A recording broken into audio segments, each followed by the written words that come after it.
थरे प्रभु श्रीराम एवं हनुमान एकांतरे बसिथिले। सौम्य स्वरे प्रभु श्रीराम हनुमान को पचारिले, तुमर सबुठारु बड़ शक्ति कौन हनुमान? हनुमान निज आखि बंद करी किछि समय चुप रहिले। तापरे प्रभु श्रीराम को आखि को आखि देई कहिले, प्रभु आपणक नाम?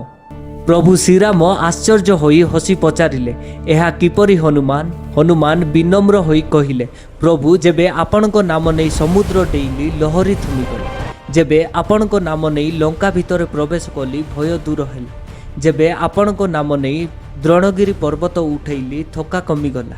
ए शक्ति मो शरीर आसी नथिला प्रभु, ए शक्ति मो बुद्धि आसी नथिला, ए शक्ति केवल आपणक नाम भितरु आसुथिला। एकथा शुणी प्रभु श्रीराम को आखि लुहरे भिजिगला।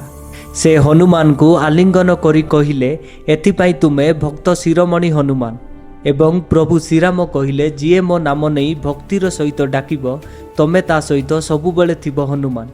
सेथिपाई जीए राम नाम जपे हनुमान तांको सहित सबुबेले रुहंती। वीडियोटी जदि सतरे आपनको भल लागिथिबो तो छोटिया लाइक एंड चैनल को सब्सक्राइब करी कमेंट बॉक्स रे जय श्री राम निश्चय लिखंतु।